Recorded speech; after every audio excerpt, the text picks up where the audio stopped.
যেই উবাই ইবনে খালফ হযরতে বেলাল হাবশী রাদিয়াল্লাহু তাআলা আনহুকে এরকম ভাবে খোলা শরীরের মধ্যে রাইখা উত্তপ্ত বালির মধ্যে শোয়াইয়া উপরে বড় বড় পাথরের চাপ দিয়া বেলালকে কষ্ট দিতেন।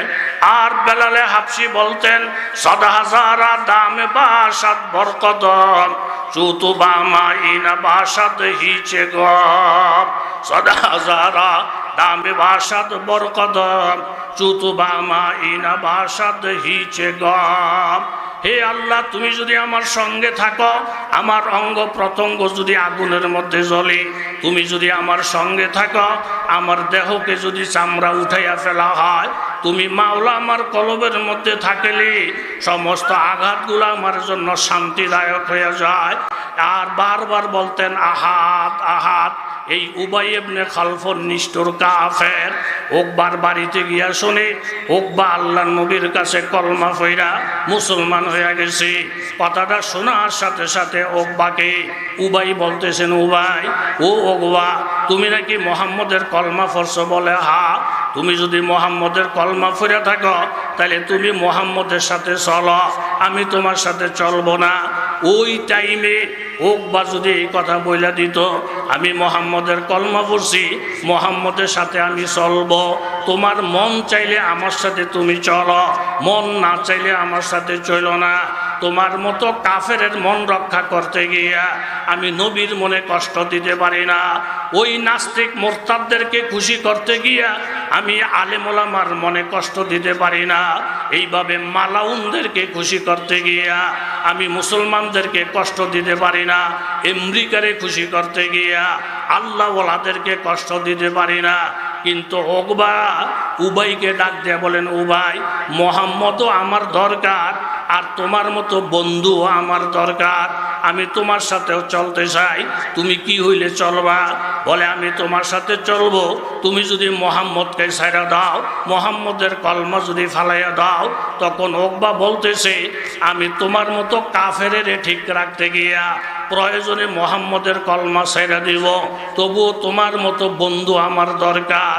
বেনামাজি বন্ধুকে ঠিক রাখতে গিয়া যদি কেউ নামাজি বন্ধুকে ছাইড়া দেয়, নাস্তিকের ঠিক রাখতে গিয়া কেউ যদি আলেমকে ছাইড়া দেয়, বেঈমানকে খুশি করতে গিয়া কেউ যদি আল্লাহওয়ালাকে ছাইড়া দেয়, তার কপালের মধ্যে আগুন আছে। জোরে বলেন ঠিক কিনা? ওই কাফেরের খুশি করতে গিয়া যেই উকবা কলমা নসিবে হয়ে গেছিল, সেই কপাল ফোরা উকবা আল্লাহ নবীকে বলে, ও মুহাম্মদ, আমি তোমার কলমা ফিরিয়ে দিলাম, তোমার সাথে চলতে গিয়া আমার অনেক বন্ধু বান্ধব ছুটে যায়, আমি বন্ধু বান্ধব ছাড়তে পারবো না। এখন উকবাকে বলতেছে, উবাই উকবা, ও উকবা, মুখের কথা বললে হবে না, মুহাম্মদের চেহারার মধ্যে থুতু মারো, মাইরা এই কথা বলো, ও মুহাম্মদ, আমি তোমার দলে নাই, আমি তোমার কলমার মধ্যে নাই।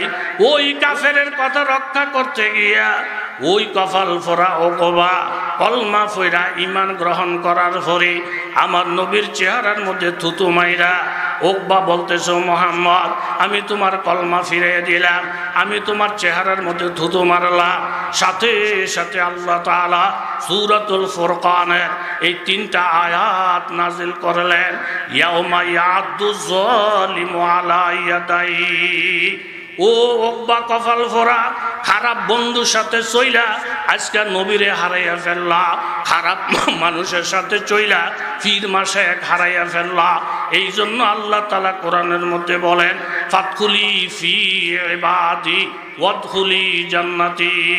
তোমরা যেই কোনো একজন আল্লাহওয়ালার গ্রুপের মধ্যে ঢুকে যাও, হয় উজানের গ্রুপের মধ্যে ঢুকো, চরমনের গ্রুপের মধ্যে ঢুকো, যেই কোনো একজন আল্লাহওয়ালার গ্রুপের মধ্যে ঢুকে যাও, ফাদখুলি ফি ইবাদি ওয়াদখুলি জান্নাতি। কোন আল্লাহওয়ালার গ্রুপের মধ্যে যদি ঢুকতে পারো, নিঃসন্দেহে তুমি জান্নাতের মেহমান হইবা। জোরে বলেন সুবহানাল্লাহ। তখন আল্লাহ তাআলা ঘোষণা করলেন, ইয়াউমা ইয়াদু যালিমু আলা ইয়াদাইহি।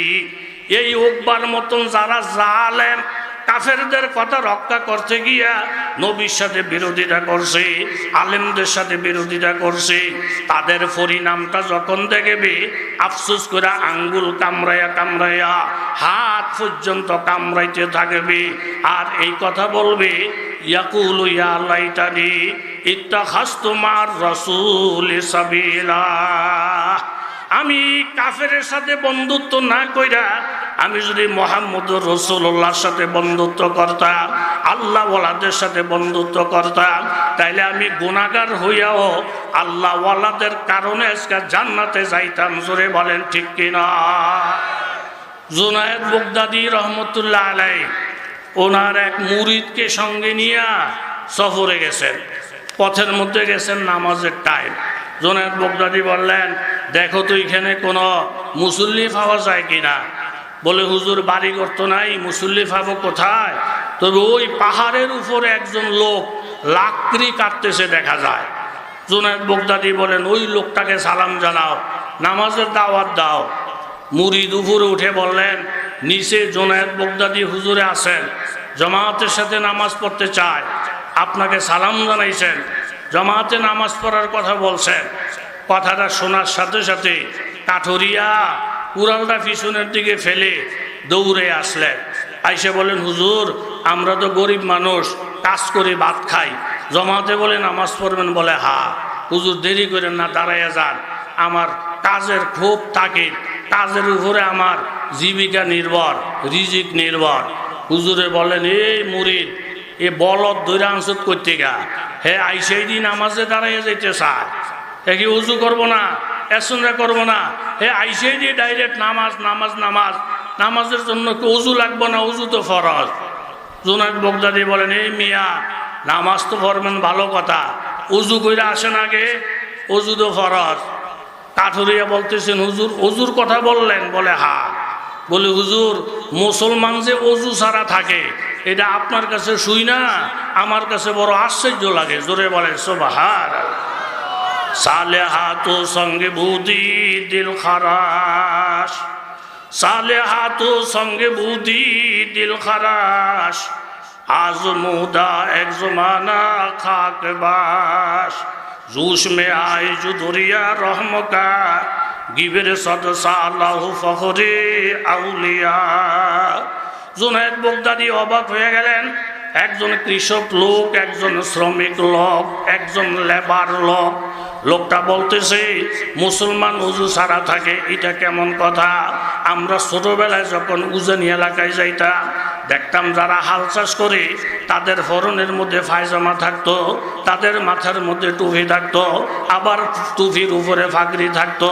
একজন কৃষক হাল চাষ করতেছে আর জিকির আজকার করতেছে, হাল চাষ করতেছে আর জিকির আজকার করতেছে। বাবা, আল্লাহর জান্নাত পাওয়ার জন্য বড় মুফতি সাহেব হওয়া কোনো ফরজ না, বড় মুহাদ্দিস সাহেব হওয়া কোনো ফরজ না, বড় বড় আলেম হওয়া কোনো ফরজ না। আমার কাছে যদি আলেম অল্প থাকে আর যদি আল্লাহওয়ালার সোহবত থাকে, আল্লাহওয়ালার জোতা সোজা করার যদি অভ্যাস থাকে, তাইলে আমি একজন কাঠমিস্ত্রি হইয়াও জান্নাতে হইতে পারি, আমি একজন অটোর ড্রাইভার হইয়া জান্নাতের মেহমান হইতে পারি। সমাজের মানুষ আমাকে দাম দেয় না, সমাজের মানুষ আমাকে মূল্যায়ন করে না, কিন্তু দেখা যায় তার কলবের ভিতরে আল্লাহ পাকের মারিফতের নূর, তার কলবের মধ্যে আল্লাহ পাকের জিকির। সে যখন লা ইলাহা বইলা ডাকটা দেয়, তার কলবের মধ্যে আল্লাহর মারিফতের আগুন জ্বলা ওঠে। এই জন্য মানুষ আল্লাহওয়ালা হওয়ার জন্য বড় বড় ডিগ্রি কোনো শর্ত না। ফাহম কামেল তেজ করদান নিস্তেরা, ফাহম কামেল তেজ করদান নিস্তেরা, জুসে কাস্তা বিনা গিরাদ ফজলে শাহ, বাহারেরা কায়সাওয়াদ সর সবজ সং, খাক সোতা গল্ব রুয়াদ রং বরা। বাবা, কেউ যদি পাথর হয়ে যায়, পাথরের মধ্যে গাছ লাগাইলে গাছ হবে না, ফুল লাগাইলে ফুল হবে না। কষ্ট করে যদি দেহটাকে মাটির দেহ বানাইতে পারেন, কলবটাকে যদি নরম করতে পারেন, মাটির মধ্যে গাছ লাগাইলে গাছ হয়, মাটির মধ্যে ফুল লাগাইলে ফুল হয়।